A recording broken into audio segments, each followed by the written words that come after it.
నమస్తే అండి. I'm doctor Sudheer, orthodontist and implant specialist, Ameerpet dental hospital, Ameerpet and Gachibowli. Okay. చాలా మందికి పుచ్చిపళ్ళు ఉంటాయి. అవి మాయమైపోతే బాగుండు అనిపిస్తాయి. కొంతమందికి ఏంటంటే అవి ఊడిపోయిన తర్వాత ఆ ప్లేస్‌లో సేమ్ అలానే వస్తాయి కొంతమందికి. అది చిన్న పిల్లలకు కావచ్చు, మధ్య వాళ్ళకి కావచ్చు, ఓల్డ్ ఏజ్ వాళ్ళకి కావచ్చు. ఈ తరహా అలవాటైపోయింది. అందరూ కూడా ఆ పనులతోనే చాలా బాధపడుతూ ఉంటారు. ఎక్కడికైనా వెళ్ళాలన్నా ఆ పెయిన్ భరించలేక టాబ్లెట్స్ అని అవి ఇవని ఏవో చిట్కాలు వాడుతూ ఉంటారు కానీ అవి పర్మనెంట్ సొల్యూషన్ అయితే కాదు. ఏదో అప్పటికప్పటికే టెంపరరీ. బట్ వాటికి మంచి సొల్యూషన్ ఏంటి అసలు? ఇవి మనం కొద్దిమందిని అడిగితే అసలు డెంటల్ ప్రాబ్లమ్ ఏంటండి? మాకు ఎప్పుడు అసలు ఇన్ని డెంటల్ హాస్పిటల్ ఎందుకున్నాయి? హ్మ్. ప్లస్ అసలు ఎందుకు పేషెంట్స్ ఎళ్తారా? అని కొద్దిమంది అడుగుతారు. వాళ్ళు ఒక 10%, 15% ఉంటారు. ఇంకొక 35%, 25-35% ఎప్పుడు డెంటల్ హాస్పిటల్ చుట్టే తిరుగుతుంటారు. అవును. ఇంకొక 10-20% అయితే మొత్తం పళ్ళు ఊడిపోయి ఉంటారు. ఇంక హ్మ్. వాళ్ళు తీసేసుకొని సెట్ పెట్టుకునేది. ఒక ఒక 20-30% మోడరేట్ ఉంటాయి హ్మ్. ప్రాబ్లమ్స్. హ్మ్. ఆ ఫస్ట్ 10% అసలు డెంటల్ కేర్ రాని వాళ్ళకేంటంటే హెరిడిటరీ వంశపారంపర్యంగా వాళ్ళకి మంచి జీన్స్, ఆ డికే అవ్వడం గానీ, ఇవన్నీ జెనెటికల్ రిలేటెడ్ అండి. ఓకే. కొద్దిమంది సెలైవేషను థిక్‌గా ఉండి ఏది తిన్నా అతుక్కుంటుంది. హ్మ్. కొద్దిమంది ఫ్లష్ ఔట్ సెలైవేషన్ ఎక్కువ ఉండి ఫ్లష్ ఔట్ చేస్తుంది. హ్మ్. వాళ్ళకి సాధారణంగా అతుక్కోదు. హ్మ్. చిగుర్ల వ్యాధి కూడా తక్కువగా ఉంటుంది. హ్మ్. అండ్ హెల్తీగా ఉంటాయి టీత్ కూడా. అంటే వాళ్ళకి వేరే ఒక పెద్ద యాక్టర్ జోక్ చేసేవాళ్ళు. చాలా పెద్ద యాక్టర్. హ్మ్. మాకు టీత్ స్ట్రాంగ్ అండి. హ్మ్. హార్ట్ వీక్ అండి అని చెప్పి. ఆయనకి హ్మ్. ఆల్రెడీ అప్పటికే బైపాస్ సర్జరీ చేశారు. చాలా పెద్దాయన.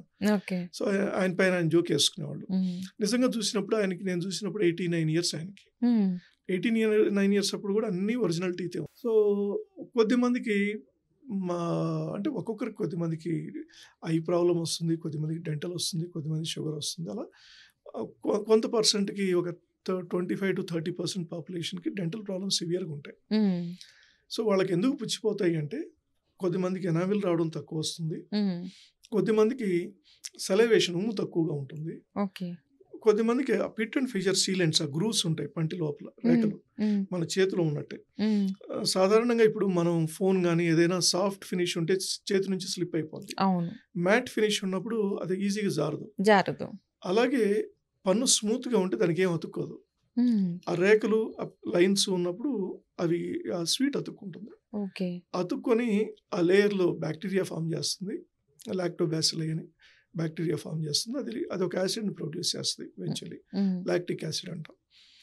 ఆ లాక్టిక్ యాసిడ్ అనేది పన్నుని రంధ్రం చేస్తుంది.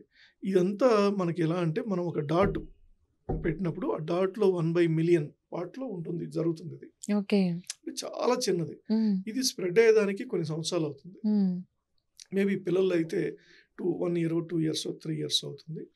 ఇంక పెద్దవాళ్ళు అయితే 4, 5 ఇయర్స్ కూడా అవుతుంది. అవును. అది క్రమేణా ఈ పన్ను మొత్తం వ్యాపించేదానికి 4, 5 ఇయర్స్ హోల్ అయ్యి నొప్పొచ్చేదానికి చాలా ప్రాసెస్ ఉంటుంది. వాళ్ళకి తెలుస్తుంది. హ్మ్. అయితే చాలామంది ఫిల్లింగ్‌లు పాత రోజుల్లో నల్లగా చేసేవాళ్ళు ఫిల్లింగ్స్. అవును. ఆ ఫిల్లింగ్‌లు చేస్తే నవ్వినప్పుడంతా కనిపిస్తాయని కొద్దిమంది ఎళ్ళరు. కొద్దిమంది పెయిన్ ఉంటదని వెళ్ళరు. హ్మ్. అలా అని దాన్ని రూట్ కెనాల్ దాకా తీసుకెళ్ళిపోతారు. అంటే పన్ను ఫస్ట్ లేయర్, సెకండ్ లేయర్ దాటి లోపల దాకా వెళ్తే పన్ను నొప్పి స్టార్ట్ అవుతుంది. ఓకే. సో, అలా గాకుండా ఇప్పుడు దగ్గర నుంచి చూసినా తెలియకుండా చేసే ఫిల్లింగ్స్ వచ్చాయి. ఆ ఫిల్లింగ్‌లు కూడా ఇప్పుడు రకరకాలు చాలా స్ట్రాంగ్ ఉండేవి. లైఫ్ టైమ్ ఉండేవి. Anything 5 years to 7 years to life. పన్ను మొదటి దశలో సెంటర్‌లో వస్తుంది. ఇనిషియల్ స్టేజ్‌లో వస్తే పన్ను చుట్టూ లేయర్ ప్రొటెక్షన్ ఉంటుంది. సెంటర్‌లో ఫిల్లింగ్ ఉంటుంది. అవును. అలా గాకుండా కొంత నెగ్లెక్ట్ చేస్తే అది మొత్తం పన్నుకి స్ప్రెడ్ అయ్యి, ఆ పన్ను కొంత సర్ఫేస్ పోయినప్పుడు ఆ ఫిల్లింగ్ ఉండేది కష్టం. ఓకే. సో, అలాంటి కేసెస్‌లో మేము క్యాప్ పెట్టుకోమని చెప్తాం. సో, ఇనిషియల్ స్టేజ్‌లో చేసుకునే ఫిల్లింగ్స్ ఏంటంటే ఇప్పుడు కాంపోజిట్స్ అని వచ్చాయి. హ్మ్. ఆ కాంపోజిట్‌లో కూడా సూపర్ స్ట్రాంగ్ మంచి మంచి మెటీరియల్ చాలా హార్డ్‌గా ఉండేది. అంటే 20 ఫిల్లింగులు చేసినా బయట ఆయన నవ్వినప్పుడు గానీ తెలీదు బయట వరకి ఆ ఫిల్లింగ్ చేసినట్టు. హ్మ్. సో, అలాంటి ఫిల్లింగ్స్ వచ్చున్నాయి. సెకండు పన్ను సెంటర్‌లో చేసిన ఫిల్లింగ్ అయితే 20 ఇయర్స్ అయినా, 25 ఇయర్స్ అయినా, 30 ఇయర్స్ అయినా కూడా పోవు. మేము చూస్తా ఉన్నాం. అవును. ఎప్పుడో మేము ఆర్టికల్స్‌లో చూడడం. ఓల్డ్ పేషెంట్స్ యూఎస్‌లో 20, 20, 25 ఇయర్స్ బ్యాక్ చేసుకున్న ఈ మెటీరియల్. మన దగ్గర ఈ మెటీరియల్ ఒక డెకేడ్ నుంచి 1 ½ డెకేడ్ నుంచి అవైలబుల్ ఉంది. హ్మ్. అక్కడ బయట కంట్రీస్‌లో ఆల్మోస్ట్ 1990 నుంచి అవైలబుల్ ఉంది. ఇప్పుడు ఇంకా లేటెస్ట్ అడ్వాన్స్‌మెంట్స్ చాలా వచ్చాయి వాటిలో. సో, ఆ ఫిల్లింగ్‌లు స్ట్రెంగ్త్ బాగా పెరిగింది. ఈస్థెటిక్స్ అంటే అపియరెన్స్ పరంగా చాలా న్యాచురల్‌గా ఫిల్లింగ్ చేసినట్టు గుర్తుపట్టలేరు ఎవరు. హ్మ్. మేమే గుర్తుపట్టలేము. హ్మ్. ఫిల్లింగ్ చేసుకుని పేషెంట్ నెక్స్ట్ వస్తే ఎక్కడ చేసామో మాకే తెలియదు. హ్మ్. ఓన్లీ ఎక్స్‌రే తీసుకుంటే తెలిసిపోతుంది. ఫీల్ చేసింది నార్మల్ దీన్ని. అవును. సెకండ్ ఈవెన్చువల్లీ ఎక్కువ సర్ఫేస్ కనిపోయినప్పుడు క్యాప్స్ అని చేస్తాం. హుహు. సో క్యాప్స్ అనేవి జర్కోనియా అని వచ్చున్నాయి. హ్మ్. అవి ఆ జర్కోనియా క్యాప్స్ లైఫ్ టైం ఉండే క్యాప్స్ అవైలబుల్ ఉన్నాయి. 20 హ్మ్. ఇయర్స్, 25 ఇయర్స్, 30 ఇయర్స్ అయినా పోకుండా. హుహు. సో ఇప్పుడు పన్ను పుచ్చు అనేది భయపడాల్సిన అవసరం లేదండి. హ్మ్. సో ఎంత ఎక్కువ డ్యామేజ్ ఉన్నా దాన్ని కరెక్ట్ చేసుకోవచ్చు. ఓకే. అంటే ఒరిజినల్ పళ్ళకిని పెట్టెడు పళ్ళకి చాలా తేడా క్యాప్స్‌కి అని అనుకుంటారా? అది నిజమే వేరియేషన్ తెలుస్తుందంటారా? లేదంటే అలాంటిది ఏమీ లేకుండా నార్మల్ మనం మన పళ్ళు ఉన్నప్పుడు ఎలా తినేవాళ్ళం, ఎలా నమిలేవాళ్ళం అలా నమలడానికి అన్నీ ఉంటుందా? తినొచ్చండి. ఏమి ఇబ్బంది లేదు. హ్మ్. ఎంత దగ్గర నుంచి చూసినా కూడా తెలీదు. అండ్ ఇవన్నీ టిష్యూ ఫ్రెండ్లీ. ఓకే. మళ్ళీ వేరే టిష్యూస్‌ని, చిగుర్లు గాని, ఎముకను గాని పాడు చేయడం కూడా ఉండదు. హుహు. కానీ శాశ్వతంగా ఉంటాయి. పర్మనెంట్‌గానే. హ్మ్. ఓకే. మనం ఏజ్‌ని బట్టి తీసుకుంటే ఇంకా middle age and old age వీళ్ళకి ఎలా ఉంటుంది? మిడిల్ ఏజ్ వాళ్ళకి ఎక్కువ ఏంటంటే అండి, ఓల్డ్ ఏజ్‌కి మిడిల్ ఏజ్ వాళ్ళకొచ్చేది పుచ్చుపళ్ళు ఎక్కువొస్తాయి. హ్మ్. కారణం ఒక ఏజ్ తర్వాత లేడీస్‌లో ఎక్కువుంటుంది. హ్మ్. సెలైవేషన్ ఉమ్ము తగ్గిపోతుంది. హుహు. హార్మోనల్ చేంజెస్ వల్ల 40, 45 నుంచి స్టార్ట్ అవుతుంది. సో, దానివల్ల పన్ను పుచ్చిపోయే అవకాశం ఎక్కువుంటుంది. కొద్దిమందిలో చిగుర్లు వ్యాధి వస్తుంది. ఆ హ్మ్. చిగుర్లు వ్యాధి వల్ల పళ్ళు బ్రష్ ఎక్కువ చేసి అరగదీసేస్తాం. హ్మ్. సో, ఎనామిల్ పోవడంతో పాటు ఎడ్జెస్ అంతా కట్ అయిపోతాయి కొంతమందికి ఓహ్! చిగుర్ల దగ్గర. దాన్ని అబ్రేషన్స్ అంటాం. హ్మ్. ఆ అబ్రేషన్స్ కూడా ఫిల్లింగుల ద్వారా కరెక్ట్ చేసుకోవచ్చు. అది ఇప్పుడు చాలామందికి మేము చూస్తూ ఉంటాం. 15, 20 అబ్రేషన్స్ ఉంటాయి. 15, 20 డీకేలు ఉంటాయి మిడిల్ ఏజ్‌లో. కానీ వాళ్ళకే తెలీదు.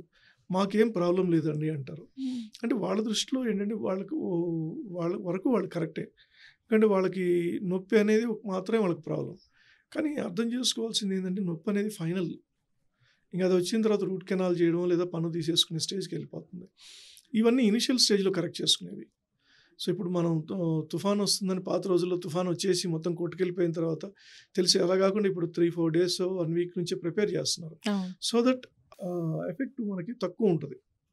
సో, అలాగే టీత్ మొత్తం ఒక్కొక్కటి మనం తీర్చుకుంటా వెళ్ళిపోతే తర్వాత ఫేస్ కూడా మారిపోతుంది. హ్మ్. తర్వాత అవును. 50కే తర్వాత వాళ్ళు బాగా పెద్దవాళ్ళం అయిపోయామన్న ఫీలింగ్‌కొచ్చారు. అలా కాకుండా ఇనిషియల్ స్టేజ్‌లో ఆ డికే స్టేజ్‌లోనే కరెక్ట్ చేసుకుంటే అసలు పన్ను నొప్పి వచ్చే స్కోపే లేదు. ఒకవేళ పన్ను నొప్పి వచ్చినా 1, 2, 3 ఉన్నవి రూట్ కెనాల్ ట్రీట్మెంట్ చేసుకోవచ్చు. హుహు. రూట్ కెనాల్ ట్రీట్మెంట్ ద్వారా నార్మల్ చేసుకోవచ్చు. యాహ్!